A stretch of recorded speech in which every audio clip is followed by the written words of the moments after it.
Hey, Peter Conti here, co-author of Commercial Real Estate Investing for Dummies, and today we are going to go through a deal analysis about where Gordon bought a 10-unit apartment building using a commercial master lease. I'm going to go through, show you how he found the property, how he structured and put the deal together, what the numbers look like, and how this deal turned out for Gordon. Now, Gordon is a student of mine down in Florida, and he found the property down there. And Gordon had three things going for him. Number one, motivation. If you're going to put a creative deal together, you're not going to do it on a property that's listed at full retail, all completely fixed up with no problems or motivation on the part of the owner. In this case, the property had been inherited by a son of a guy who had passed away. He lived out of state. He was not a landlord. He didn't want to be a landlord. He didn't know anything about running an apartment building. He did a horrible job of looking after the property. In fact, at the point in time when Gordon found this property, the 10-unit property was only half full. So 5 of the units were occupied, and out of those 5 units, 2 of them were not paying rent. Okay? So you can see how that might be a problematic situation. So we definitely had motivation on part of the owner, which is something that you do need to put a creative deal together. I'll show you specifically what the problem looked like from the owner's side and how Gordon used a commercial master lease to solve that problem for the owner here. Gordon, as a student of mine, he had the knowledge. He knew how to not only how to put together a commercial master lease, but he knew how to negotiate it. He knew how to, the language patterns and things that I found over my 30 years of investing, helping thousands of people all across the country put deals together like this.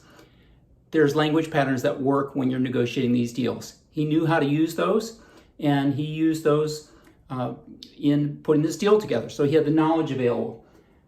Number 3, what Gordon did is he got up off his butt and he took action. I mean, it's one thing to, watch a video about this or read a book about something. It's another thing to go out there and put yourself out on the line. I know what it's like. When I started investing over 30 years ago, I was scared to death. I was an auto mechanic. I didn't think of myself as a real estate investor. I was scared to death to go out and talk to people, but I pushed myself to do it anyways. And Gordon did that exact same thing. He went out there, started looking for deals, started talking to people, started making offers. And you know what? He got a lot of rejection. He got people, real estate agents, you know what they'll tell you sometimes when you ask them about a commercial master lease? They'll say, oh, you can't do that. That won't work. What did you do? Go to some crazy real estate seminar or something? That's their vision in the world, and if they want to think that, that's fine. That's probably why they work the arena of real estate where they only end up getting, their share of it after splitting it with the broker, maybe 2% commission on a deal. When if you put the deal together like Gordon did, I think you'll see how well he came out here in just a moment. So the property, when Gordon came across it, he found the deal first off by talking to, get this, a residential real estate broker. Now, who would think that you could find commercial deals from a residential real estate broker? But I've found over the years that they can be a good source. They're not going to give you a lot of deals. But what happens sometimes is someone will contact a residential real estate broker, or they have a pre-existing relationship with a residential real estate broker. And because of that, they'll contact them and say, hey, I've got this property. I'm not quite sure what to do with it. I live out of state. I need to sell the thing. Can you help me out with it? And because Gordon had a relationship with this residential real estate broker, the broker reached out to Gordon and said, hey, you told me you were looking for properties that had some upside or a large vacancy or needed a lot of fix-up. This one kind of has all of the above. Maybe you should take a look at it.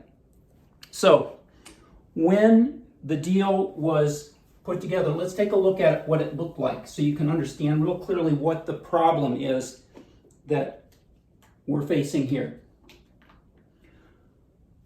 With the units, I know I told you a couple of them weren't paying the rent, but I'm going to simplify things. I'm going to round off some of the numbers here. I'm going to give you the picture so you can understand this concept And if you really get this into your bones by watching this video, hopefully you're going to run out there and just grab onto this and run with it. Because right now, with everything that's going on in the world, all the uncertainty out here, right now is just a primo time to be putting creative deals together like this using something like Commercial Master Lease. So the property, 5 units, $1,300 a month. That works out to $6,500. Again, I know a couple of them weren't paying, but I'm going to simplify it down here just to show you value-wise what the property looked like when Gordon came across it. When we value an apartment building, we're going to use annual numbers. So we're going to take this rent and we are going to, what's a good color here? We're going to multiply that by 12 to come up with $78,000 in annual income. Then what we're going to do is we're going to use Peter's shortcut, because we know that apartment buildings, when they're well run, the expenses should be 45% of the income. So we're going to use Peter's shortcut and we're going to multiply by 0.55%, which takes out the expenses and leaves us with the remainder, which is something known as the net operating income, which is $42,900. Again, a rounded off number to keep it simple here. Then what we do is we take that number and we divide it by the cap rate. And the cap rate in this case was 8%. So we're going to divide by 0.08, and that gives us a property value of $536,000. Now what Gordon did is he said, well, let's take a look at this property and see what this property could be worth once it was leased up and run the way it should be. So Gordon took 10 units multiplied by $1,300 a month, and he came up with $13,000. Then going through the same math as we did over on this side here, he multiplied that $13,000 by 12 to come up with $78,000. Multiplied that using Peter's shortcut by 0.55. And I made a mistake there already. Should have looked at my notes. $156,000.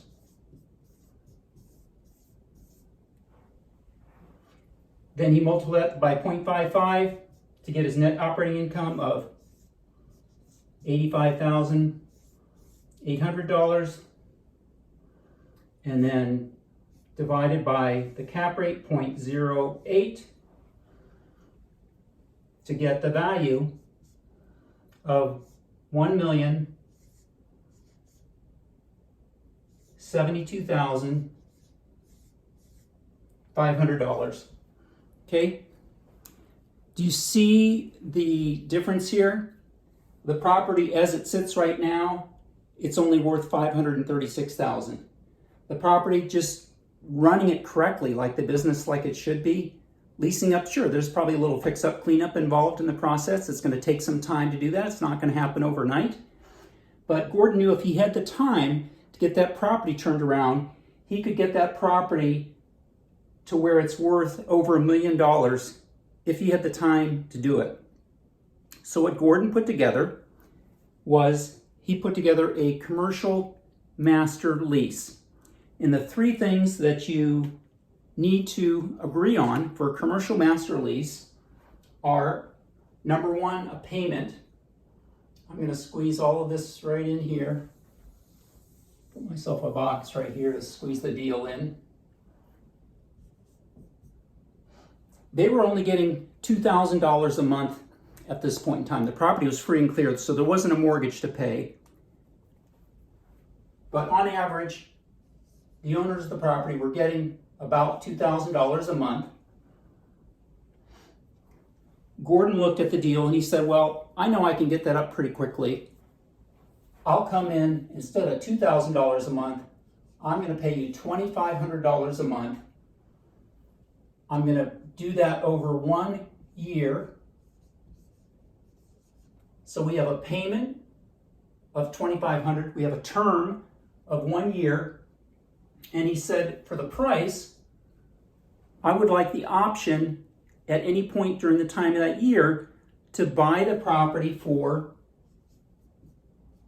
$770,000. Now remember, from the owner's perspective, first off, they inherited this property. It kind of fell into their lap. They didn't want to own real estate. They didn't know what to do with it. They weren't taking a good care of it.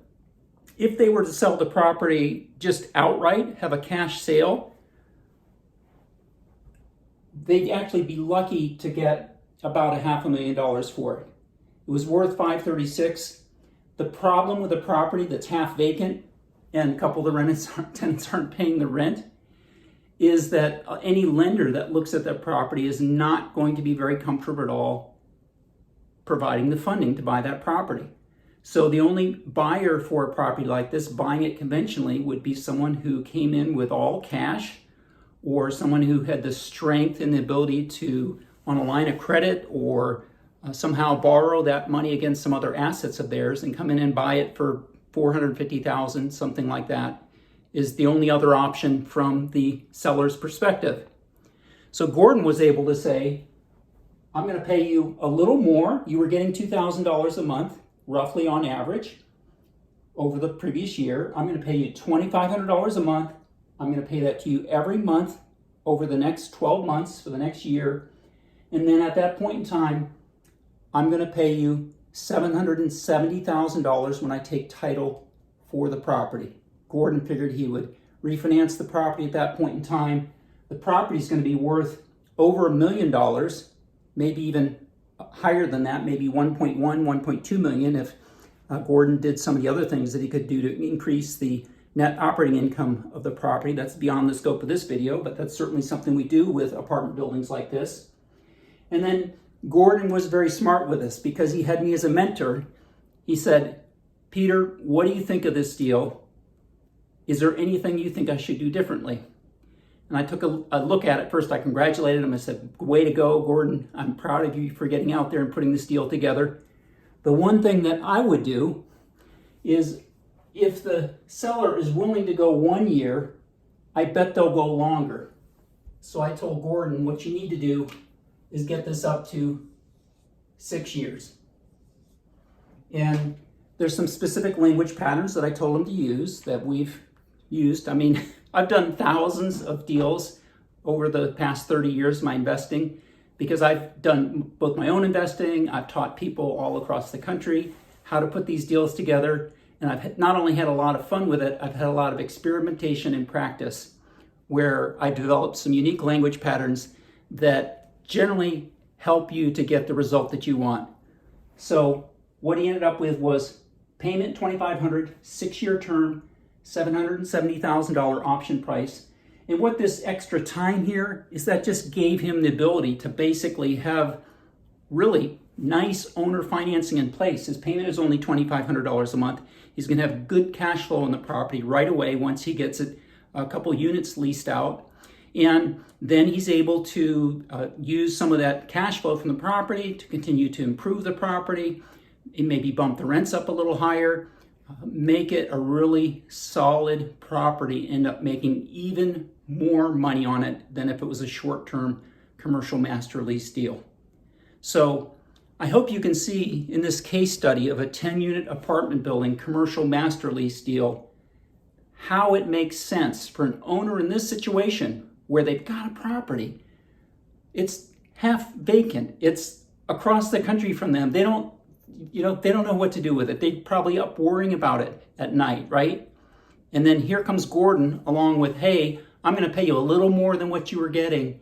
And instead of you netting $500-some thousand for the property or less, again, remember I said they'd get even less if they had to sell it for cash, which they probably would because a lender's not going to lend on it in that current situation. They're going to end up getting $770,000. So it was a great deal for the owner of the property. From Gordon's perspective, not having a lot of money to put into a deal. He got a deal that was basically a nothing down deal. He started out making money on the property right away. He ended up with a property that's worth over $1 million that he was able to get into for, basically about the amount of money that's gone out recently in stimulus checks. So that's a great example of why I love commercial master lease deals, and I think you will too once you get to know them. I hope that you've enjoyed this deal analysis. To find out more about commercial lease options, click the link now. Again, I'm Peter Conti. I am co-author of Commercial Real Estate Investing for Dummies. Awesome book, by the way. And my mission is to encourage and motivate myself and others to discover and use all of our God-given talents and abilities. Are you ready to start living the life of your dreams? Click the link now to find out more.